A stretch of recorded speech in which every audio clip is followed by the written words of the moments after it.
kalau memang itu harus berbentuk khilafah, kenapa di zaman Muawiyah radhiyallahu an dia merubahnya menjadi sistem kerajaan. Ya. Dan Ketika pemerintah tidak menerapkan bahkan kurang satu syariah saja, itu langsung dihukumi sebagai tauhid kafir. Sebenarnya makna tauhid ini apa? Banyak termasuk bagian dari hukum Allah itu adalah berhukum dengan hukum manusia. ya istihad tadi kan, Iya. boleh kan, yang Ya, boleh boleh selama tidak ada dalil yang mengharamkan ya. Kita lihat masalah mengaplikasikan hukum Allah ini kan menghadapi wakilnya kan butuh istihad. Iya. Kan mungkin ada mawani, ada Iya. faktor-faktor yang masih menghalangi. Ya seperti tadi Gus contohkan siapa namanya Raja Najasyi. Nah jadi nggak bisa langsung dipotret sederhana.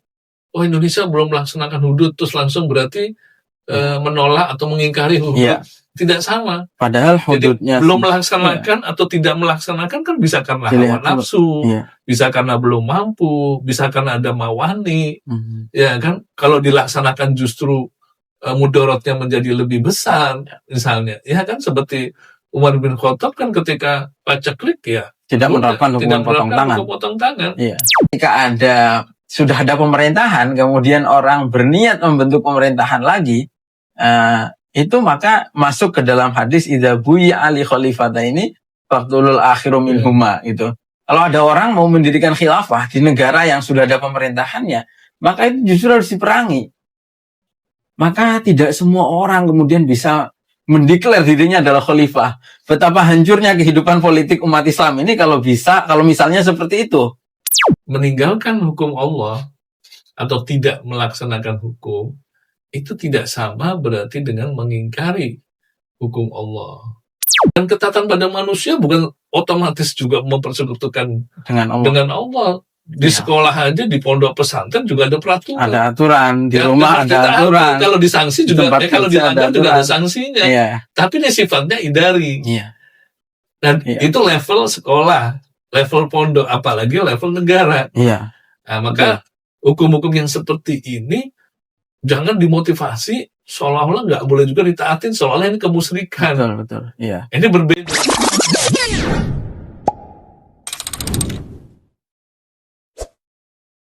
Bismillahirrahmanirrahim. Assalamualaikum warahmatullahi wabarakatuh. Ikhwani, akhwati, rahimakumullah, Bapak Ibu sekalian. Kita kembali di podcast Rumah Wasatiyah. Kali ini akan membahas beberapa tema. Mungkin tema ini sebetulnya bukan tema yang baru-baru amat, tetapi memang masih banyak sekali kadang-kadang membutuhkan penjelasan yang berulang-ulang ya. Pertama adalah soal khilafah, kedua soal hakimiyah atau hukum Allah, dan yang ketiga adalah soal tauhid. Kita akan mengupas 3 tema ini bersama dengan guru kita yaitu Ustadz Parwijanto. Ya, baik, saya langsung saja. Ustadz, yang pertama adalah mungkin kita mulai diskusi pada kali ini dengan tema khilafah. Apa sebetulnya definisi khilafah itu dan syarat-syarat pendirian khilafah itu seperti apa? Ya, dan apakah sebetulnya memang orang Islam itu harus dalam satu kekuasaan? Silakan. Iya, sebetulnya kan yang disebut dengan khilafah yang kita pahami kan ada 4 itu ya, khulafaur rasyidin. Artinya memang satu pemerintahan yang di dalam hadis Nabi menyebutnya kan khilafah ala minhajin nubuwah ya, dan Nabi memerintahkan untuk mengikuti sunnah-sunnah daripada khulafaur rasyidin. Ya, tentang syarat-syarat saya pikir sudah paham ya, harus adil, mempunyai jasmani yang sehat, ya kan, mempunyai kapasitas keilmuan yang cukup dan lain sebagainya. Nah, cuman masalahnya adalah yang perlu ditanyakan kan apakah khilafah ini adalah sesuatu yang baku, ya artinya dia kategorinya nih maksudnya kategori yang mana? Dia kategori yang sawabit atau sebetulnya kategori yang mutaghayyirah. Ya kan? Karena keinginan untuk mengeksploitasi hadis akan kembalinya khilafah ala minhajin nubuwah ini kan, di mana hadis ini sebetulnya kan merupakan berita ya, bukan kalimat perintah ya. Ya, berita ya. Artinya informasi saja. Informasi dari Nabi bahwa nanti akan terjadi, tapi tidak berupa perintah dan tidak dijelaskan kapan itu akan terjadi. Nah, sementara kalau kita lihat prakteknya pun, ya banyak yang menafsirkan sesuai zamannya tentang khilafah ala minhajin nubuwah tadi. Ya. Nah, menariknya, kalau memang itu harus berbentuk khilafah, kenapa di zaman Muawiyah radhiyallahu an dia merubahnya menjadi sistem kerajaan. Ya. Dan itu kalimatnya jelas. Ya. Ya, artinya beliau dengan kapasitas ilmunya memahami bahwa ini wilayahnya bukan wilayah yang i'tiqad, artinya bukan wilayah akidah pembahasannya, tapi memang wilayah siasah syariah. Ya, yang termasuk dalam furu'. Ya, furu', dan artinya dia mutaghayyirah. Karena sesuai dengan zamannya, sesuai dengan kebutuhan kemaslahatan, maka dia bisa berubah. Ya. Nah, sehingga dengan dia masuk kategori mutaghayyirah itu, justru Islam tidak pernah berbenturan dengan zamannya. Karena dia kan berarti selalu kontekstual. Ya, selalu kontekstual. Jadi dia bisa beristihad, ya, membangun satu sistem yang penting kan fungsinya, ya. Kalau Imam Ghazali kan menjadikan negara itu adalah pelindung ya untuk agama. Ya. Sementara agama itu menjadi asas. Asas ya. Ya. Haris. Ya, haris sama asas. Artinya kalau nggak ada haris ya hilang agama ini. Artinya kalau secara makosid fungsi ini bisa terjadi di mana membangun satu negara yang mungkin berbeda dengan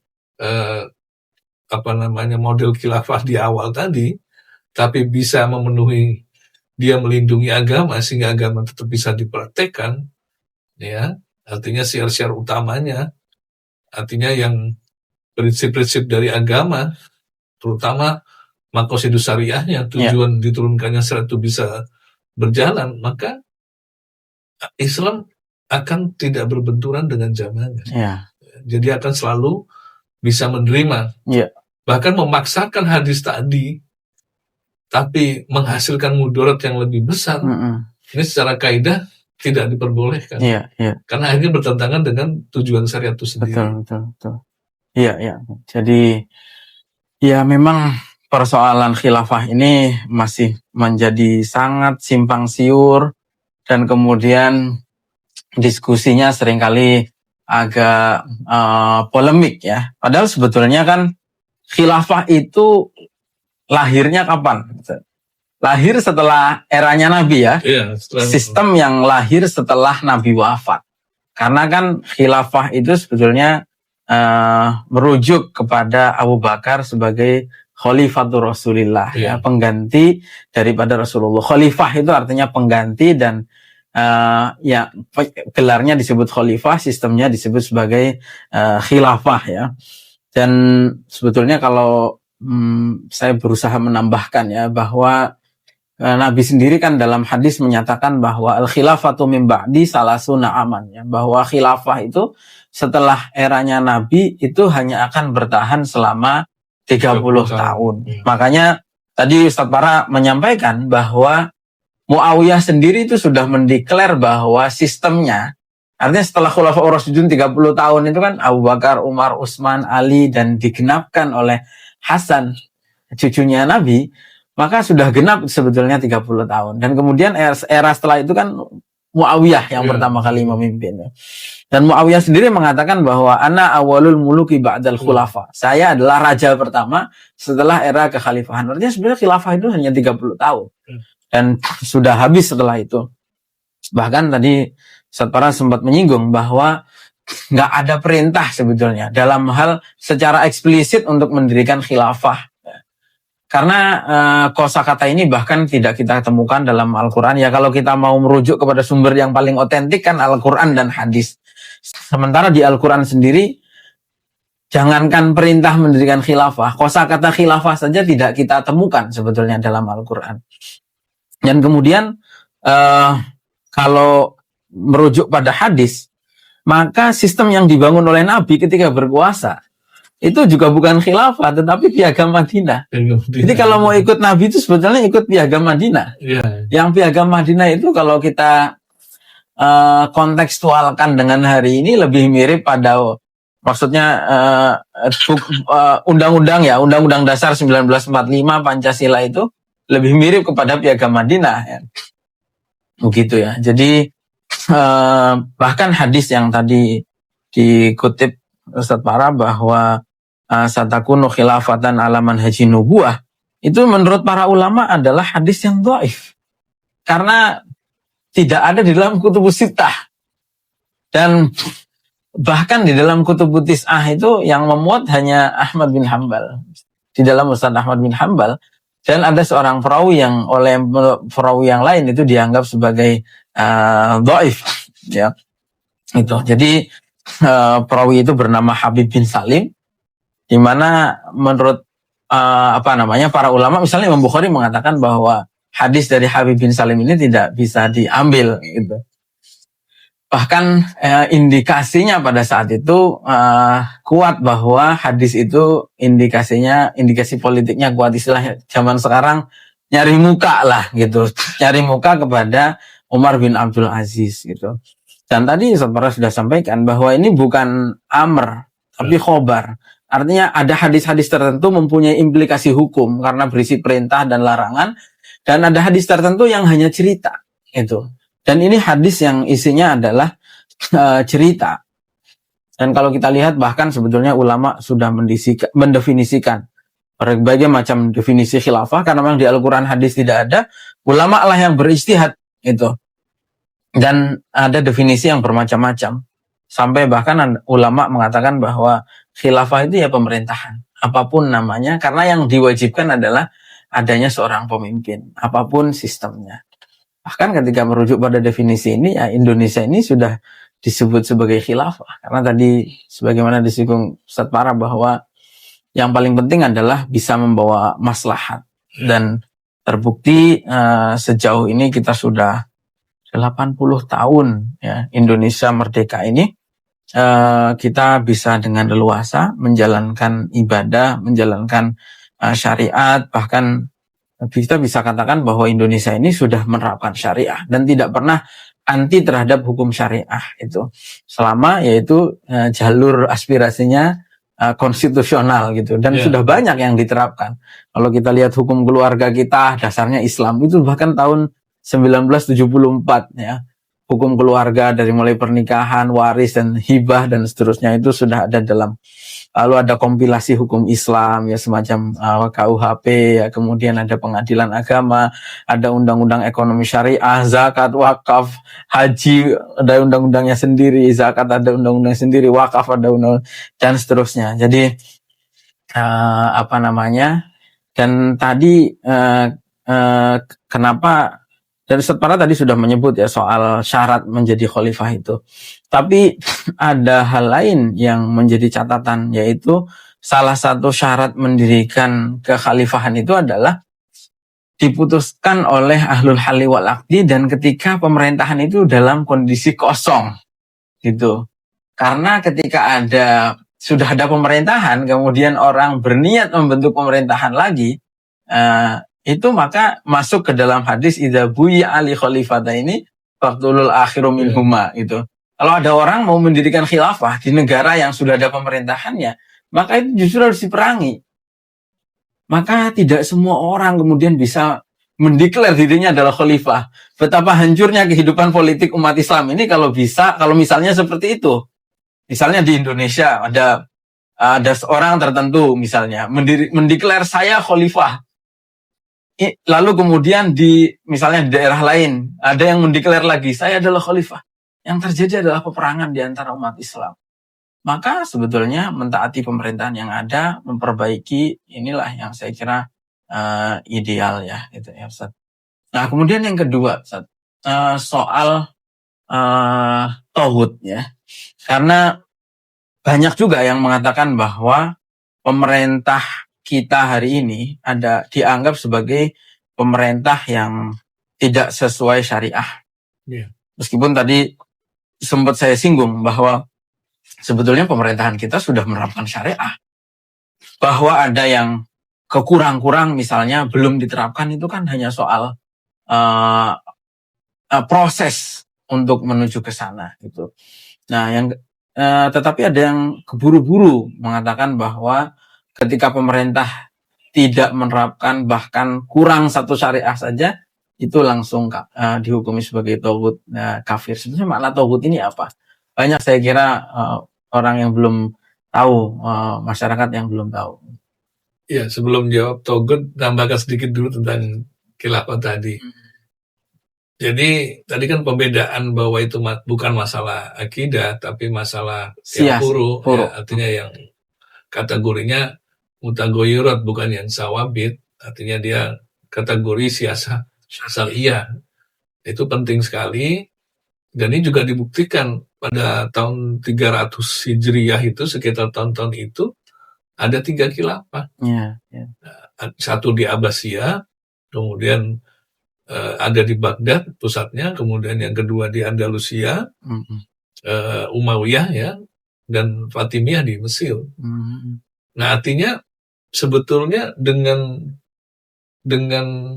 adanya 3 kan seperti tidak memperjuangkan hadis tadi kan, menjadi hanya satu khilafah di dunia gitu. Tapi kan juga para ulama tidak serta-merta mempermasalahkan hal itu, ya kan? Bahkan Imam Juwaini malah memberi peluang, ya kan? Artinya ketika memang kebutuhan wakilnya karena rentang kendali yang terlalu wilayah yang terlalu luas, sehingga mungkin justru kemaslahatan umat yang tidak bisa tercapai dengan jauhnya rentang kendali tadi, dan tidak terjadi fitnah ya, artinya antara 2 wilayah tadi karena jauhnya, maka pembagian itu jadi satu hal yang diperbolehkan. Dan realistis lah. Dan itu realistis, jadi sesuai dengan wakilnya. Artinya yang penting tadi, Islam tidak ada perbedaan pendapat tentang pentingnya kepemimpinan. Artinya supaya tadi agama bisa berjalan kan sebetulnya yang penting ada kepemimpinan yang melindungi bisa berjalannya agama tadi. Nah itu prinsip penting ya. Artinya, nah ketika sekarang ini memang secara wakil sudah menjadi fakta yang nggak bisa kita tolak bahwa sekarang dunia berubah menjadi negara bangsa, nah, itu juga bagian daripada fikih wakil. Dan untuk merubah dari negara bangsa menjadi international state lagi, yang tahun 3 aja tidak bisa terjadi, itu ya justru bisa menimbulkan mudarat yang sangat besar sekali. Sangat besar sekali. Ini kan perlu juga dipertimbangkan. Nah, bahwa kita mengimani hadis tadi, misalnya kita anggap itu benar hadis tadi, ya kan tadi antum bilang tidak sahih ya, atau doif, ya di situ kita sifatnya menunggu kabar gembira, karunia dari Allah Subhanahu Wa Taala.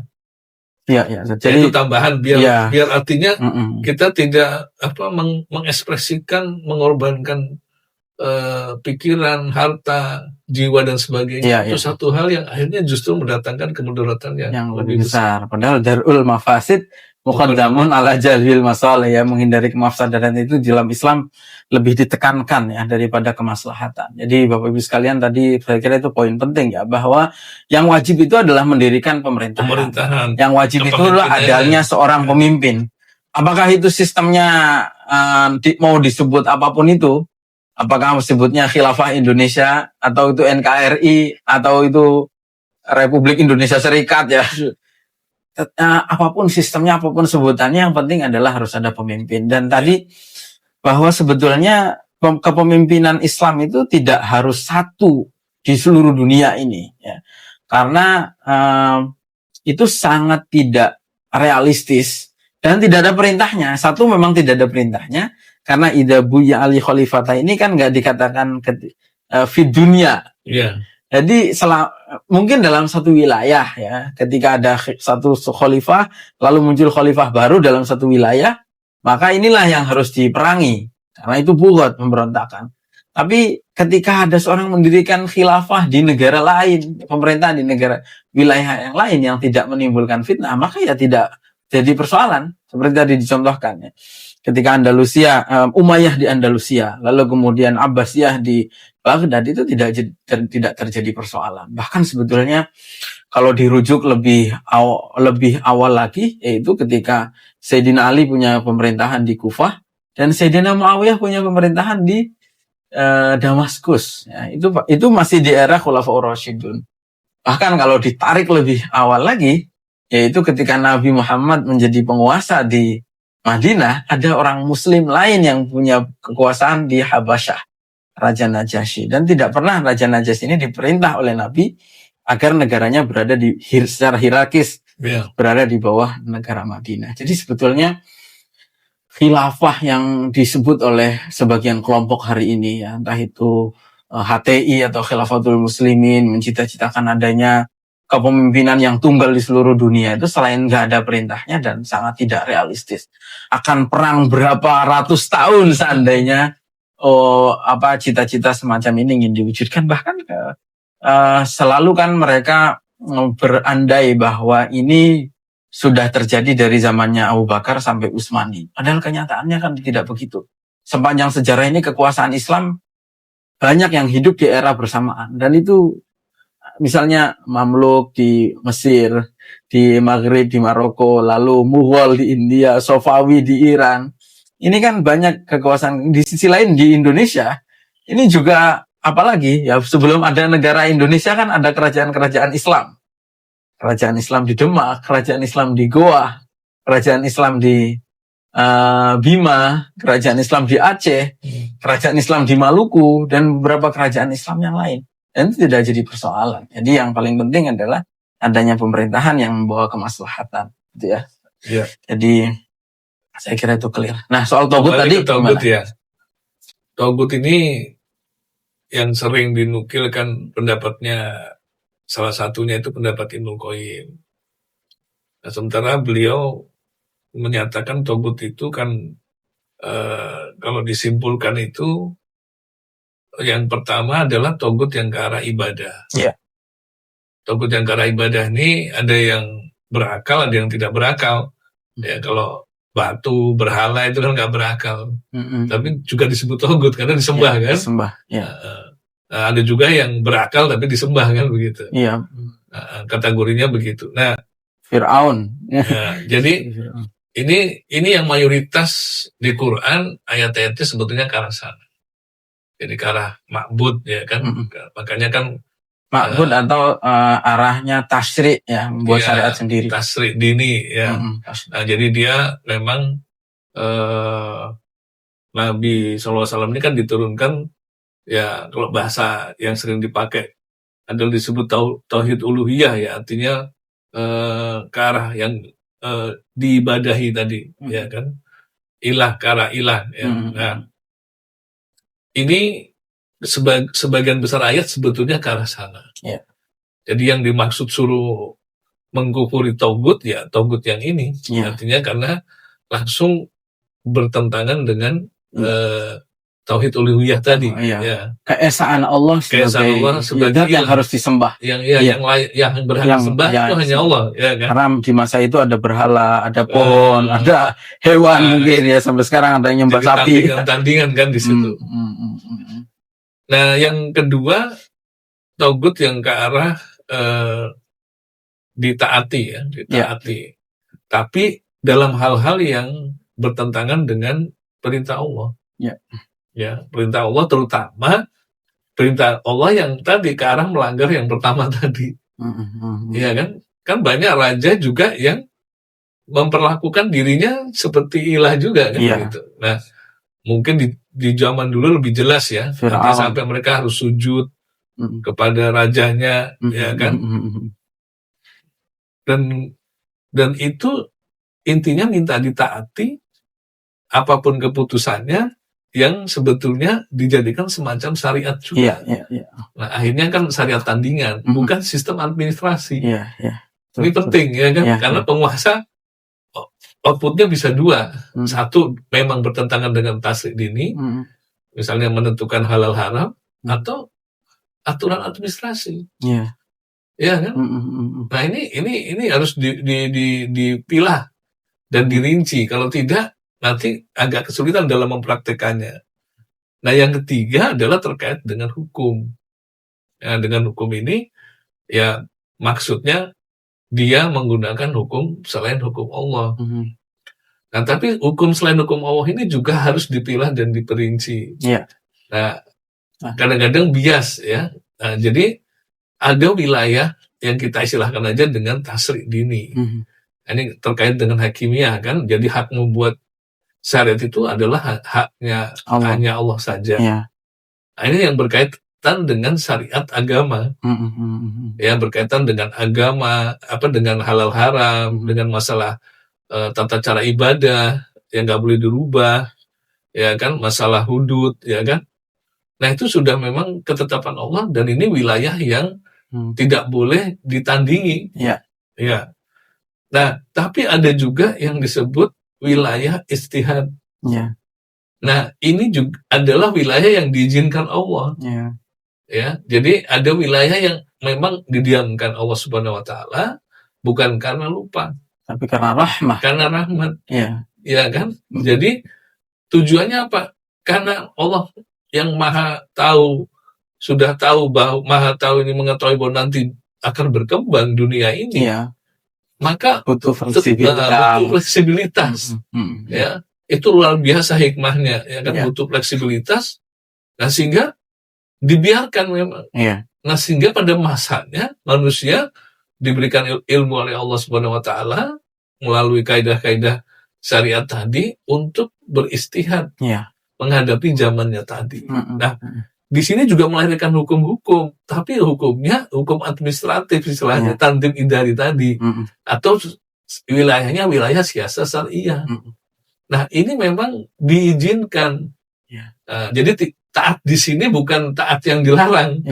Kalau taat yang tadi pemimpinnya menghalalkan yang haram, mengharamkan yang halal yang sudah ditetapkan oleh Allah. Nah, ini namanya musyrik. Ya, dia beribadah kepada pemimpin itu. Kebijakan itu selama tidak menabrak hal yang haram, maka hukumnya mubah. Karena pada dasarnya segala sesuatu itu mubah selama tidak ada dalil yang mengharamkan. Misalnya atur lalu lintas, apakah ada dalil yang mengharamkan? Tidak ada. Jadi di situ wilayah termasuk didiamkan tadi. Nah, itu tugasnya penguasa untuk supaya negara ini bisa aman, tertib, makmur. Maka boleh membuat hukum-hukum tadi di wilayah yang dibolehkan istihadi. Contoh takzir. Takzir itu haknya penguasa untuk membuat. Memang ditugaskan pada penguasa, dari masa ke masa berubah. Dulu nggak ada penjara, sekarang ada penjara. Bukan berarti taat di penjara berarti kafir. Nah, kalau itu sifatnya tanzim idari, ini bukan melanggar tasrik dini, gitu loh. Nah, kadang-kadang karena tidak dipilah dan dirinci, ini dicampur. Jadi antara yang tasrik dini sama yang tanzim idari. Kalau yang tanzim idari ini ketaatan yang boleh, dan ketaatan pada manusia bukan otomatis juga mempersekutukan dengan Allah. Di sekolah aja, di pondok pesantren juga ada peraturan. Ada aturan, di rumah ada aturan. Kalau disanksi juga, kalau dilanggar juga ada sanksinya. Tapi ini sifatnya idari. Dan itu level sekolah, level pondok, apalagi level negara. Nah, maka hukum-hukum yang seperti ini jangan dimotivasi seolah-olah nggak boleh juga ditaatin, seolah-olah ini kemusyrikan. Betul. Ini berbeda. Nah, tapi kalau kemudian menghalalkan LGBT misalnya, itu kan menghalalkan, diharamkan. Dan itu tidak terjadi di negara kita. Negaranya nggak ada. Nah, kalau seperti itu namanya tadi melanggar tasrik ini, melanggar tauhid uluhiyah. Karena istilah hakimiyah zaman dulu nggak ada kan. tauhid uluhiyah itu pun juga bukan istilah dari awal, ya kan? Ya, istilah yang tidak muncul dari Al-Quran maupun dari hadis. Nah, tapi ini kan untuk memudahkan komunikasi ya gitu. Ya kan orang kenalnya kalau zaman sekarang tauhid hakimiyah ya itu melanggar tauhid hakimiyah, ya kan? Iya. Tapi intinya seperti itu. Jadi problemnya adalah ketika itu tidak dipilah, dibedakan mana ketaatan yang musyrik. Ya, karena mentaati seorang pemimpin yang pemimpinnya ngambil keputusan menghalalkan yang diharamkan Allah atau mengharamkan yang dihalalkan Allah. Ini memang mentaati kekafiran. Dan ini menjadi tandingan, syariat tandingan daripada Allah. Nah, akhirnya ini namanya mempersekutukan Allah. Nah, tapi kalau mentaati undang-undang lalu lintas, ini wilayah yang tadi didiamkan oleh Allah. Artinya dengan bukan karena lupa, tapi ini adalah rahmat. Dan ini adalah bunyi hadis, kan gitu, ya. Nah, kalau sudah dibedakan, akhirnya kita tenang menjadi warga negara. Artinya ini wilayah idari, gak apa-apa taat, ya kan. Nah, tapi kalau itu tasrik dini, LGBT dihalalkan, ya kita menentang, kan gitu. Jadi, supaya akidah kita tidak terkena, kan gitu. Karena ini tasrik dini, ya kan. Tapi di sini pun dikontrol kan oleh MUI, ya, ada halal haram kan betul-betul dikontrol. Artinya banyak sekali mekanisme kontrolnya di Indonesia ini gitu. Artinya itu menjaga yang wilayah tasrik dini ini jangan sampai ada keputusan yang bertentangan dengan syariat. Betul. Gitu, saya kira sejauh ini kan justru yang terjadi adalah sebaliknya. Pemerintah itu bukan melawan syariat Allah, justru pemerintah ini ikut terhadap syariat Allah dan menjadikan sumber Islam itu sebagai referensi bagi tercetusnya hukum-hukum positif, ya, atau hukum negara yang disebut sebagai positivisasi hukum Islam, yang tadinya hukum Islam menjadi hukum positif seperti larangan minuman beralkohol. Saya kira inspirasinya mesti dari larangan yang timbul dalam Islam, ya. Undang-undang pornografi dan pornoaksi saya kira juga timbul dari situ, ya. Ini saya kira poin yang penting karena banyak yang menganggap bahwa mentaati KUHP itu bentuk daripada kemusyrikan.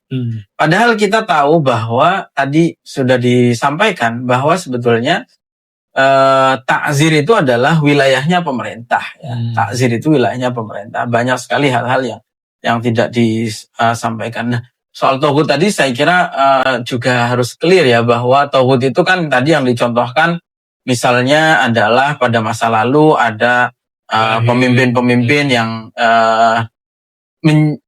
mendeklar dirinya sebagai Tuhan yang harus disembah seperti Namrud, Fir'aun, ya. Lalu kemudian ada kahin, ada saharo atau tukang sihir itu juga. Tapi sekarang yang terjadi kan sebaliknya. Di Indonesia ini presidennya mengaku Muslim dan menyatakan tunduk kepada Allah karena asyhadu an la ilaha illallah wa asyhadu anna Muhammadar Rasulullah.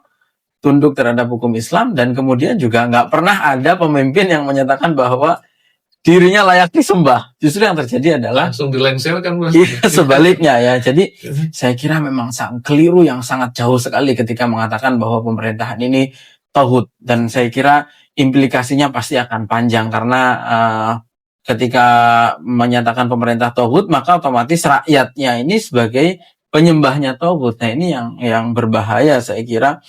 Bahwa kemudian ada pemimpin yang zalim itu kan dalam Islam istilahnya adalah fasik, tetapi tidak sampai kepada istilah tauhid atau kafir, ya.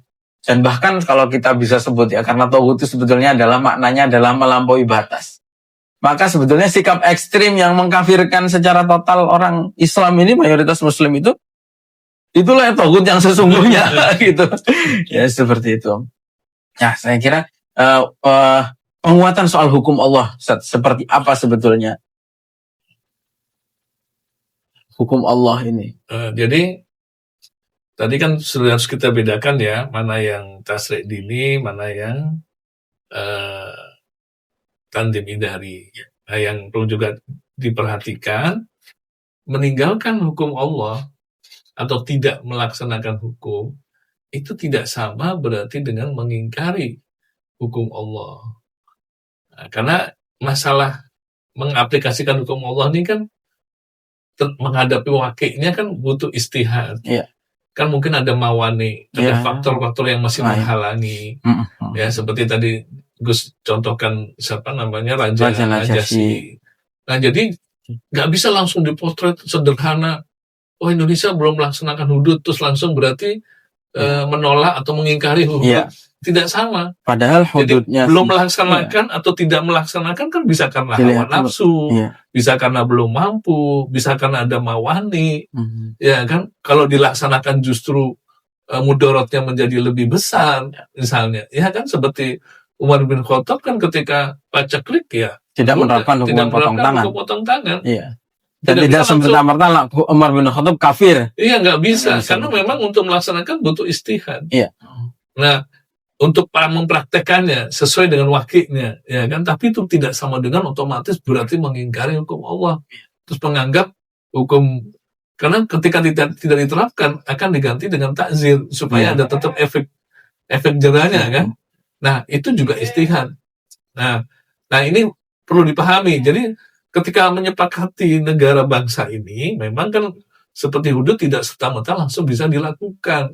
Tapi bukan berarti di hatinya nih etikotnya langsung mengingkari hudud atau menganggap hukum positif yang diberlakukan lebih baik. Bukan begitu. Karena apa?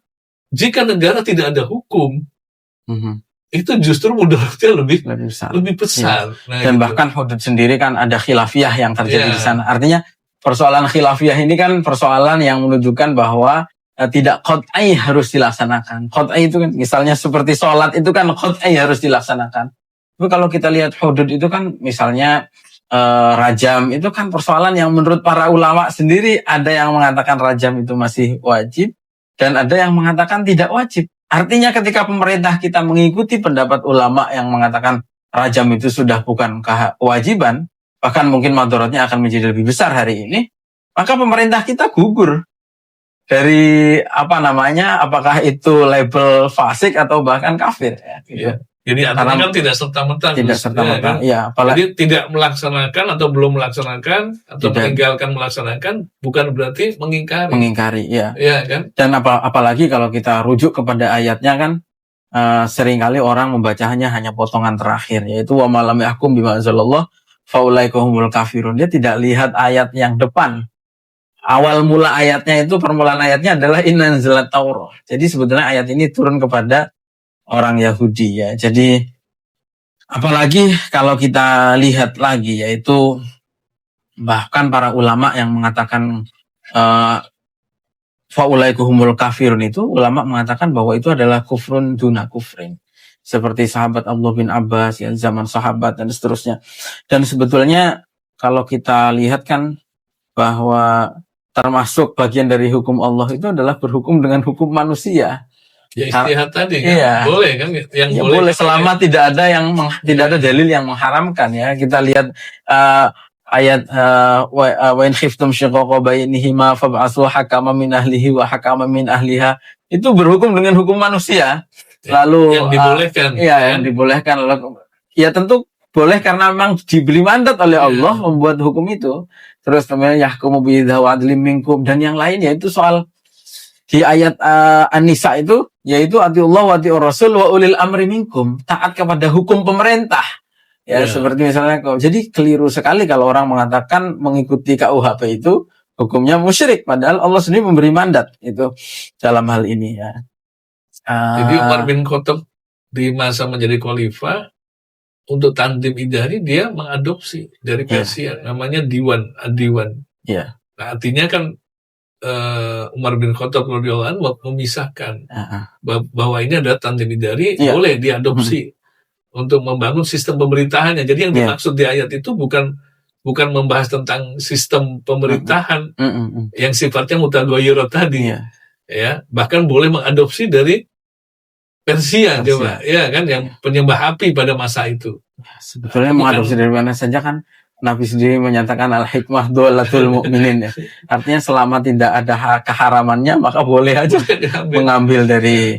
Nah, ini kan wilayah hukum yang boleh gitu maksudnya. Betul sekali. Nah, kalau tidak dipilah ya akhirnya memutlakkan semuanya jadi kafir, nggak bisa bergerak. Iya, betul. Makanya kadang-kadang kekeliruan beberapa orang adalah menganggap mukmin yang lain tidak menerapkan Al-Quran. Padahal yang terjadi adalah ya tentu kalau selama orang itu mukmin, maka yang pasti dia pasti mengimani Al-Quran. Dan tidak mungkin tidak. Bahwa kemudian bentuk keislamannya berbeda dengan kita misalnya, itu hanya soal perbedaan pada tafsir. Dan tafsir itu nggak mesti benar ya. Al-Quran pasti benar, tapi tafsir tidak pasti benar. Iya, gitu ya. Jadi kita meyakini kemutlakan kebenaran Al-Quran. Tapi tentang persepsi bisa berbeda-beda. Ya. Karena sifatnya jadi relatif kan. Ya. Kecuali ketika itu sudah menjadi hukum pemerintah, maka hukmul hakim yarfa'ul khilaf ya, bahwa karena hierarki kan. Ya, karena ada yang berfungsi menyelesaikan perselisihan kan. Betul. Jadi pegangan. Kalau kan semua orang berpegang pada persepsinya sendiri-sendiri dan memaksakannya kepada orang lain, maka yang terjadi kemadharatan. Maka yang paling maslahat adalah mengikuti pemerintah, dan pemerintah ini juga mengambil dasar-dasar hukumnya dari Islam ya. Dan tentu boleh kritis, tapi bukan destruktif, tapi harus konstruktif kan gitu. Kritis itu adalah kepada perorangan pemerintah ya. Jadi yang tidak boleh adalah anti terhadap negara. Tapi mengkritik pemerintah boleh. Bahkan itu bagian dari sering ganti-ganti kan. Ya, bahkan ya karena pemerintah bisa salah. Jadi yang harus diikuti adalah negara ya. Bahwa kita tidak boleh anti terhadap negara total sama sekali. Tapi mengkritik pemerintah itu boleh untuk kemaslahatan. Jadi sekali lagi Bapak Ibu sekalian, saya kira diskusi kita penting dan mudah-mudahan ini mencerahkan tentang khilafah, tentang hukum Allah, tentang tauhid. Jadi pada dasarnya pemerintah kita sudah menerapkan syariat ya, dan mentaati hukum yang berlaku di Indonesia itu bagian daripada mentaati hukum Allah, karena Allah sendiri memerintahkan ketaatan kepada ulil amri. Dan kita hendaknya tidak berpikir sempit bahwa semua yang tidak tertulis di dalam Al-Quran hadis kemudian diyakini sebagai kemusyrikan. Ini yang tidak benar ya, karena sebagaimana dikatakan oleh ulama, mengatakan bahwa ainama wujidatil maslahah fasama syara'ullah. Di mana ada kemaslahatan, disitulah syariat Allah. Karena selamanya syariat ini membawa kemaslahatan.